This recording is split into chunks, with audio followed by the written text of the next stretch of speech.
돌아왔습니다. 오후장 이슈들 전문가 두 분과 함께 점검해 보겠습니다. 오늘은 메리츠증권의 이기택 멘토 그리고 하이투자증권의 이화진 멘토 나오셨습니다. 어서 오십시오. 네, 안녕하십니까. 월요일 같은 화요일입니다. 네, 그렇습니다. 자, 그래도 시장이 좋으니까요. 네. 기분 좋게 출발할 수 있을 것 같은데 첫 번째 이슈부터 보겠습니다. 일단 좋은 이슈 뽑았습니다. 반도체가 오랜만에 지금 반등을 좀 해주고 있고 특히 삼성전자, 하이닉스가 3%대 강한 반등이 나왔지 않습니까? 이 부분부터 먼저 점검을 해볼 텐데 이기택 멘토부터 먼저 얘기하실까요? 예, 전일 필라델피아 반도체 지수가 올해 39% 하락했다가 낙폭 과대에 따라서 반등을 좀 보여줬는데요. 이에 따라서 마이크론도 3.23%, 그리고 인텔이 4.66%, 거기다 램리서치라고 반도체 설계 기업이 반도체 소부장 기업이죠. 6.47% 상승해서 올해 오늘 하락폭을 좀 만회하는 삼성전자, 하이닉스의 흐름이 좀 보여지고 있는데요. 누누이 말씀드립니다만 지금 당장 삼성전자가 좀 반등을 하려면 사실 달러가 좀 안정화돼서 국내 수급이 완화가 돼서 국내에서 시가총액 위에 있는 삼성전자, 하이닉스가 전반적으로 수급이 좀 개선되는 모습을 좀 보여줘야 될 것 같고요. 그게 첫 번째로 낙폭 과대에 대한 인식 확산, 그런 것들이 좀 같이 연결고리가 이루어져야 된다라고 보여지고요. 그런 게 첫 번째로 나타났던 게 6월 말 7월 초의 흐름이 아니었나 싶어요. SK 하이닉스를 기준으로 해서 PBR 0.9배 이하에선 장기 투자자들의 수급이 좀 개선되는 모습이 좀 나타나는데 이번에가 쌍바닥이냐라는 흐름이 좀 있어야 될 것으로 보여지고 그다음에 이러한 것들이 나타났을 때 진정으로 수급이 좀 개선되는가 이후에 전방 수요가 확산되는가가 좀 이어서 나타난다라고 하면 바닥을 잡고 올라가는 모습이 좀 나타날 텐데요. 그게 이제 아시다시피 PC, 노트북, 휴대폰, 서버 이러한 것들이 설비 투자가 늘어나야 되는데 지금 당장 그런 모습이 좀 보여지기가 쉽지 않아서 낙폭 과대에 의한 반발 매수는 좀 들어오지만 수요까지 확산되는가에 대한 물음표는 여전히 진행되고 있다라는 말씀 드릴 수가 있겠습니다. 네, 알겠습니다. 어쨌든 오늘 삼성전자 지금 현재 3.95%니까 거의 4%대 반등이거든요. 이화진 멘토께서는 이제 반등은 했으니까 보통 이제 바닥이냐 여기가 사람들이 제일 궁금해하실 거예요. 그러면 이때서부터 조금씩 사도 되는 건지 아니면 불안한 마음을 계속 갖고 그냥 지켜보는 게 나은 건지 어떻게 보고 계십니까?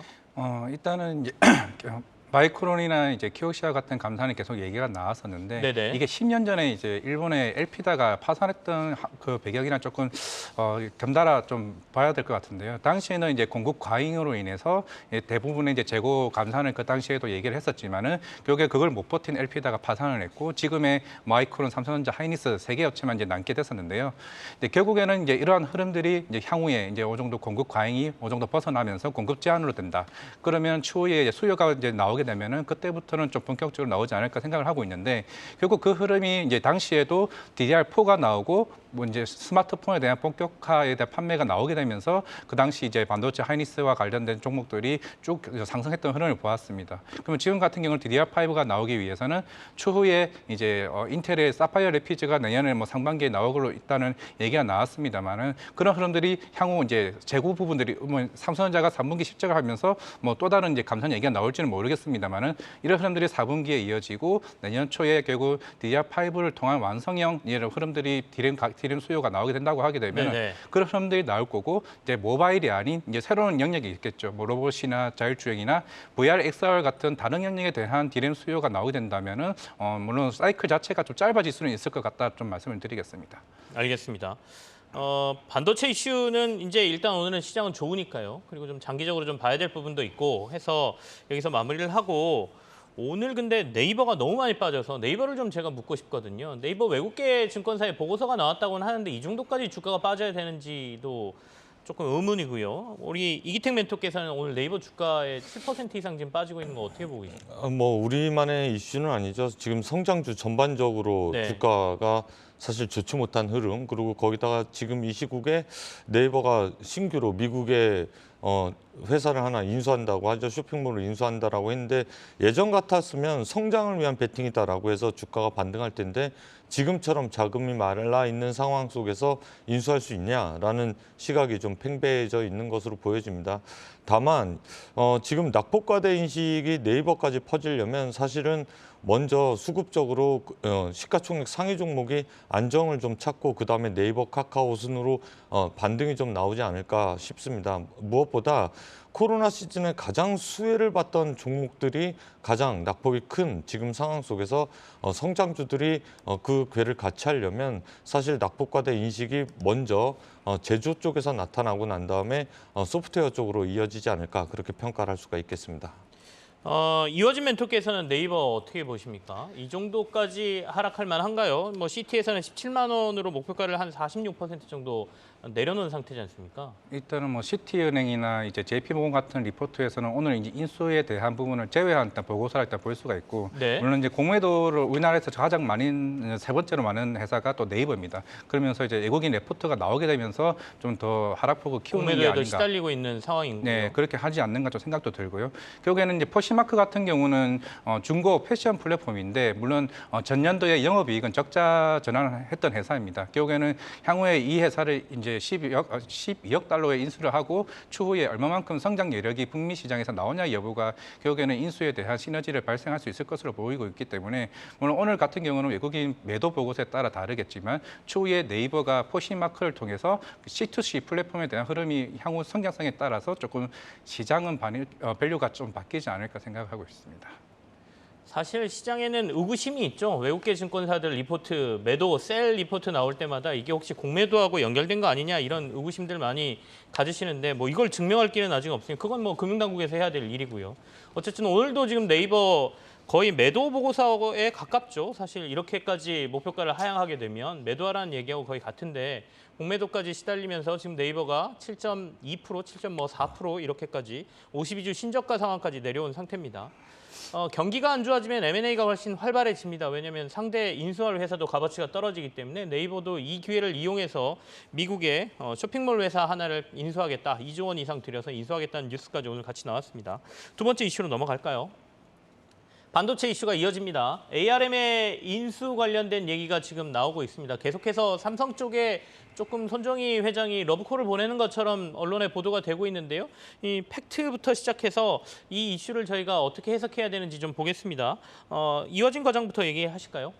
일단은 지금 이제 암 인수에 대해서 뭐 결국에는 단독으로 하냐 컨소시엄을 하냐 얘기가 나오고 있습니다만은 결국 시장에서는 컨소시엄을 다수로 지금 평가를 하고 있습니다. 하지만 이제 예전 같은 경우 이제 모바일 이제 AP 칩 같은 경우는 시장의 90%를 이제 암을 하고 있었지만은 하지만 이제 인텔의 사이5 같은 개방형 아키텍처 기반으로 하는 이제 워낙 이제 다른 독단적이 아닌 흐름이기 때문에 결국에는 삼성전자가 이거를 컨소시엄으로 인수한다고 해서 과연 독자적인 라이센스를 보유할 수 있느냐 여부도 시장에서는 좀 불투명하게 좀 바라보고 있는 것 같습니다. 물론 시스템 반도체 입장에서는 이제 암과의 이제 파트너십으로 제휴 맺고 있는 회사들 같은 경우는 이제 어떻게 하든 결국에는 수혜는 맞기는 맞습니다만은 삼성전자 입장에서는 과연 이게 수혜가 맞냐 여부는 좀 시장에서 좀 갈리는 부분이기 때문에 네. 물론 마음이 급한 거는 손정희 회장일 수밖에 없는 게 소프트뱅크가 워낙 이제 최대 적자를 계속 유지하고 있는 만큼 빨리 이걸 인수하고 싶어 하는 거고 매출이 3조밖에 안 나오는 암 회사를 과연 100조에 인수하는 게 맞냐 여부도 시각이 좀 다른 만큼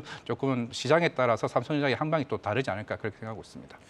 그러면 이제 암 얘기가 나오면서 사실은 삼성하고 하이닉스가 움직이기보다는 우리 국내에 있는 시스템 반도체 회사들 또는 팹리스 회사라고 불리는 회사들의 주가가 더 많이 움직이지 않습니까? 그럼 관련돼서 움직이고 있는 회사들을 투자 전략은 저희가 어떻게 짜야 될까요?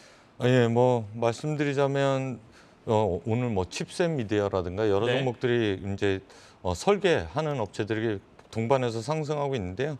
그 전에 삼성전자가 이제 아까 바닥론에 대한 이야기를 주가가 반등이나 바닥을 좀 잡으려면 선제 조건을 말씀드렸다라고 하면 앞서 또 하나 이제 밸류에이션이 달라지고 꿈을 꿀 수 네. 있는, 그러니까 삼성전자가 추세를 전환해서 상승으로 틀 수 있는 선제 조건이 딱 두 가지가 있었는데 최근에 그런 것들이 좀 이슈가 되고 있지 않나 싶습니다. 먼저 말씀을 드리자면 M&A가 좀 있어야 되고 파운드리 이야기도 빼놓지 않고 했어야 되는데 오늘 그 이야기가 나왔죠. 2027년도까지 1.4나노 양산 파운드리 육성하겠다라고 계획을 발표했는데 네네. 이게 초격차를 벌려나가면서 삼성이 결국에는 M&A와 파운드리 쪽에서 성장을 이끌면서 주가가 만약에 여기서 성공한다라고 하면 밸류에이션이 좀 달라질 수 있는 내용이기 때문에 꼭 이 앞으로 이 뉴스 플로우를 계속해서 추적해 나가시기 바라겠고요.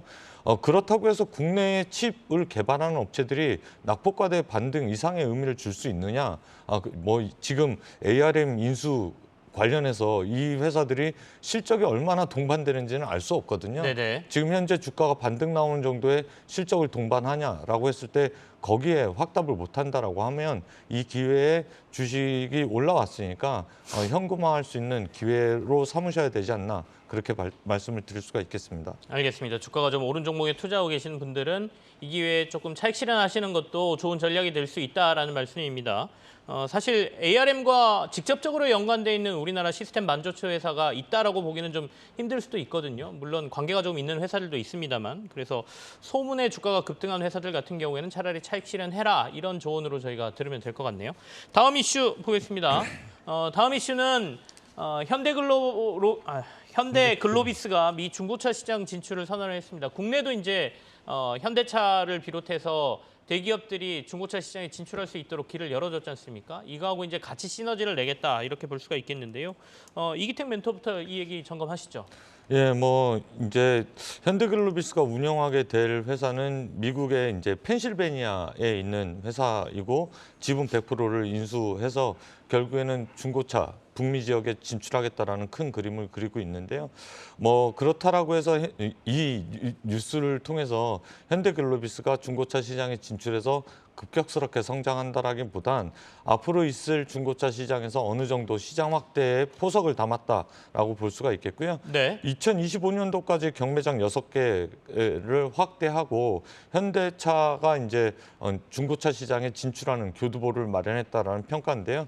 주가는 지금 당장 그렇게 움직이기 힘들 것으로 보여집니다. 왜냐하면 현대그룹에서 이제 물류를 담당하고 있는데 해상물류 비용이 계속해서 하락하고 있거든요. 네. 하반기 내년도까지 코로나 시즌 때 해상물류 비용 올라갔던 그러한 실적을 보여줄 수 있느냐라고 했을 때 지금 물음표를 던질 수밖에 없고요. 이러한 것들을 통해서 마련된 현금을 통해서 중고차 시장에 진출한 만큼 중고차 시장에서 어느 정도 성장성을 보여주냐에 따라서 현대글로비스가 본업 이후에 플러스 알파로 주가 향방을 가를 수 있다. 그런데 시간은 다소 걸릴 듯하다라는 말씀 드릴 수가 있겠습니다. 글로비스보다는 오토앤이 훨씬 오늘 더 이 중고차 이슈에 더 강하게 가는 것 같습니다. 오토앤이 이렇게 강하게 가는 이유가 따로 있을까요? 뭐 제가 네네. 거기까지는 살펴보진 못했는데 네네. 예, 뭐 추후에 알게 되면 말씀을 드릴 수가 있습니다. 알겠습니다. 오늘 중고차 전체적으로 항상 중고차면 같이 묶여가는 회사들이 있죠. 글로비스, 뭐 K카, 롯데렌탈, 뭐 K카하고 롯데렌탈은 국내 중고차와 관련된 회사이긴 합니다만 오토앤까지 오늘 오토앤은 21% 지금 강세를 보이고 있습니다. 자, 다음 이슈 넘어가겠습니다. 다음 이슈는 이제 인텔의 자회사인 모빌아이의 상장 얘기가 나왔거든요. 굉장히 큰 회사로 알고 있고 자율주행과 관련된 회사라고 제가 알고 있는데 이화진 멘토하고 얘기 좀 해볼까요? 자율주행은 결국에는 지금 뭐 독일이나 중국 같은 우리나라도 마찬가지로 뭐 내년에 상용화 얘기가 계속 나오고 있는 만큼 네네. 결국에는 지금 오늘 이제 모터렉스나 이제 퓨런티어 같은 부분 좀 급등을 하고 있는 모습이 나오고 있습니다. 결국에는 앞에서 얘기했던 로봇이나 자율주행, VR과 같은 이런 다양한 이제 IT 산업들이 좀 본격화 이제 될 것으로 일단 보이고 있는 상황이고 그만큼 인텔에서 이제 모빌아이가 IPO 상장이 되면 그만큼 자금력에 대한 부분들이 향후 부품업체가 좀 수혜가 좀 많이 받을 것으로 좀 보이고 있는 상황입니다. 결국에는 레벨 3 단계가 이제 내년에 나오고 있는 만큼 결국에는 카메라 모듈이나 이런 쪽에 좀 수혜가 맞지 않을까 그렇게 생각하고 있습니다. 알겠습니다. 우리 이기택 멘토께서도 네. 모빌아이 관련해서 하실 말씀 있으시죠? 예, 뭐 지금 현재 자율주행 관련된 부품이고 오늘 칩셋 미디어나 그러한 종목들이 사실은 자동차 부품에 네. 들어가는 반도체 설계 기업들이기 때문에 두 가지 호재가 겹친 것으로 보여지고 주가 상승폭이 그렇게 나타나는 것으로 보여지거든요. 그렇다라고 해서 뭐 지금 현재 모빌아이가 됐다라고 해서 칩셋 미디어나 아까 말씀드렸던 것처럼 ISC가 주가 연동폭이 좀 큽니다만 인텔의 이제 고객사를 확보하고 있는 ISC가 모빌아이 상장한다라고 해서 거기서 나온 수익이 극대화된다. 이런 연결고리는 찾기 좀 힘듭니다만 네. 낙폭과대에 따른 실적 개선은 좀 이루어진 회사라고 하면 지금 현재 이러한 이슈 때문에 뭐 오르는 거라기보다는 낙폭과대에 따른 반발 매수 그리고 실적에 따른 눈높이 이제 맞추기가 좀 네. 이루어지는 그러한 상황이다라고 볼 수가 있겠고요. 이에 따라서 국내 카메라 업체들도 사실 뒤처지는 기술이 아니거든요. 거기에 따라서 국내 카메라 업체들도 사실 소외됐었다라고 하면 다시 한번 거들떠볼 수 있는 그러한 상황이 되지 않았나 그렇게 말씀을 드릴 수가 있겠습니다. 사실 자율주행과 관련되면 말씀하신 대로 이제 카메라, 실제로 렌즈 관련 회사들 굉장히 중요하게 얘기되고요. 그다음에 라이다 하는 회사들이 또 자율주행의 핵심이다 이렇게들 얘기하죠.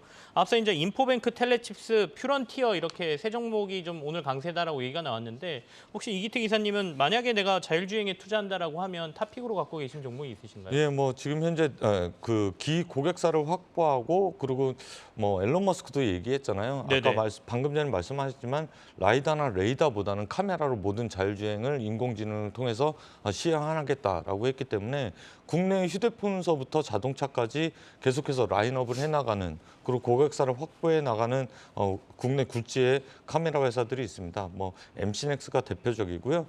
그 두 번째로는 LG 이노텍도 사실 잘하고 있기 때문에 네네. 완성차 업체들과 거래선 다각화 그리고 지금 현재 이쪽은 쇼티지가 없거든요. 자율주행이 이제 시작이기 때문에 네네. 아니 쇼티지가 아니라 뭐 피크아웃 논란이 없거든요. 그렇기 때문에 자율주행 쪽을 본다라고 하면 카메라 업체들을 꼭 빼놓지 않고 봐야 된다라는 말씀 드리고 싶습니다. 도리어 카메라 업체를 조금 볼 필요도 있다 이런 말씀이시죠. 사실은 앞서 제가 말씀드린 카메라, 라이다, 레이다 이 세 개를 복합적으로 이용해야 자율주행이 가능하다 이렇게들 봤었는데 테슬라가 우리는 카메라만 갖고 할 거야라고 지금 네, 얘기를 하고 있지 않습니까? 그래서 이게 사실 찍혀 나오는 그림만 가지고 하는 게 아니라 거기까지 거리도 측정해야 되고 그 앞에 뭔가 장애물이 있으면 뒤에 뭐가 있는지까지 보기 위해서 라이다를 같이 사용하는 건데 그게 가능해진다라고 하면 진짜 카메라와 관련된 회사들의 주가가 다시 한번 레벨업되는 상황이 나올 것으로 보입니다. 자, 이제 자율주행 얘기가 나왔는데 여기서 로봇까지 저희가 조금 연결시킬 필요도 있을 것 같습니다.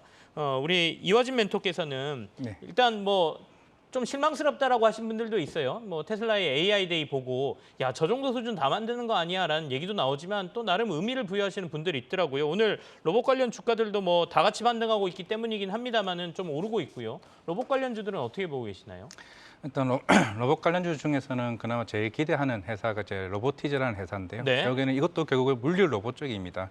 그리고 일론 머스크가 요구하는 게 이제 2018년인가 19년에서도 이제 그런 행사에서 이런 얘기를 한 적이 있습니다. 결국에는 공장 중에서 인간이 가장 많이 활용하는 공장 자동화 시스템에서 뭐 다 빼야 된다. 그래서 로봇이 그쪽에 다 들어가 된다 이슈가 작년인가 재작년쯤에 얘기를 했었던 것 같습니다. 결국에는 로봇이 추후에 그 공장 자체 내에 투입되게 되면은 그만큼 인건비에 대한 절감이 확실하게 나온다라고 얘기를 했었던 만큼 이번 AI 데이가 좀 관심을 가졌었는데 실제로 거기에서 나왔던 상황에서는 이제 그 정도까지 기술은 아닌 것 같다는 좀 얘기도 나오는 모습이 있는 것 같습니다. 하지만은 결국 향후에 이제 나오는 이런 전략 자체가 이제 이러한 공장 자동화나 네. 물류 쪽에서 이슈가 될 수밖에 없는 이제 로보티즈가 물론 이런 우리나라도 마찬가지로 자율주행법으로 인해서 뭐 실외 도로 안전교통법에서 로봇도 똑같이 그에 대한 제외되는 모습이기 때문에 조금 긍정적으로 봐야 되지 않을까 생각을 하고 있습니다. 알겠습니다. 테슬라의 휴머노이드 로봇 뭐 관련된 얘기들이 쭉 나왔죠. 뭐 그래도 단기간에 저 정도 올라왔으면 기술력이 대단한 거다라는 평가도 있고요. 야, 저 정도 로봇은 요즘 다 만들 수 있다라는 뭐 좀 안 좋은 평가도 있고 그런데 어쨌든 간 지금 기업들이 로봇을 통해서라도 공장이 돌아가는 효율성을 높여야 되고 인건비 올라가는 걸 해결해야 된다는 공통적인 숙제를 좀 가지고 있는 것 같습니다. 이 부분 해결 위해서 좀 더 많은 자본이 로봇 시장으로 투입될 수 있다는 얘기가 있으니까요. 그것까지 좀 장기적으로 보신다면 참고하시길 바라겠습니다. 다음 이슈로 넘어가겠습니다. 자, 다음 이슈는 항공사들 얘기입니다. 워낙 약세가 강하게 나오고 있고 킹달러라는 현상이 강하다 보니까 대표적으로 원화 약세가 이렇게 강하게 나오면 항공주들이 안 좋다라는 얘기는 하고 있거든요. 이게 조금 더 심화될 가능성이 있다는 얘기가 나오면서 항공주들에 대한 투자주의 뭐 이런 얘기가 같이 흘러나옵니다. 이 얘기는 이기택 멘토부터 하실까요? 예, 뭐 항공사들이 그럴 수밖에 없는 게 환율에 되게 민감하잖아요. 예전엔 유료 할증료를 이제 받아가면서 결국에는 유류와 연동성은 네. 그다지 크게 작용하지 않지만 환율은 아무래도 이제 비행기를 구매하거나 빌리거나 할 때 달러 결제를 해야 되기 때문에 비용이 추가적으로 올라가는 모습을 좀 볼 수가 있겠습니다. 뭐 연초만 해도 1,200원 후반대 환율에서 1,435원까지 올라서 환율이 10% 급등했는데 뭐 이렇게 대수야라고 생각하실 수도 있는데 3분기에 영업이익을 1,000억 원 정도 아시아나항공 기준으로 낼 것으로 보여지거든요. 근데 영업 손실이 한 2,500억 정도 나올 것으로 보여집니다. 이게 환율 영향 때문에 그렇거든요. 그렇다라고 하면 환차손에 따른 순이익 감소에 따라서 자본 잠식에도 들어갈 수 있다라는 오늘 뉴스가 나왔는데 네. 이게 비단 아시아나항공만의 일이 아니라 LCC도 마찬가지거든요. 그렇기 때문에 제가 예전서부터 이제 해외에 길이 열리고 뭐 무비자 입국이 가능하고라고 해서 이제 뭐 재무 상태를 보지 않고 LCC에 투자했다가 큰 손실을 볼 수 있다라고 말씀드렸던 요인들이 이제 뉴스화돼서 나타나고 있는 것으로 보여집니다. 그렇기 때문에 자본이 충분하거나 모회사의 자산이 좀 갖춰져 있어서 뭐 유상증자를 또 하지 않아도 될 정도의 자본을 갖고 있는 회사 쪽으로 선별해서 투자하시기 바라겠다라는 말씀 드리고 싶습니다.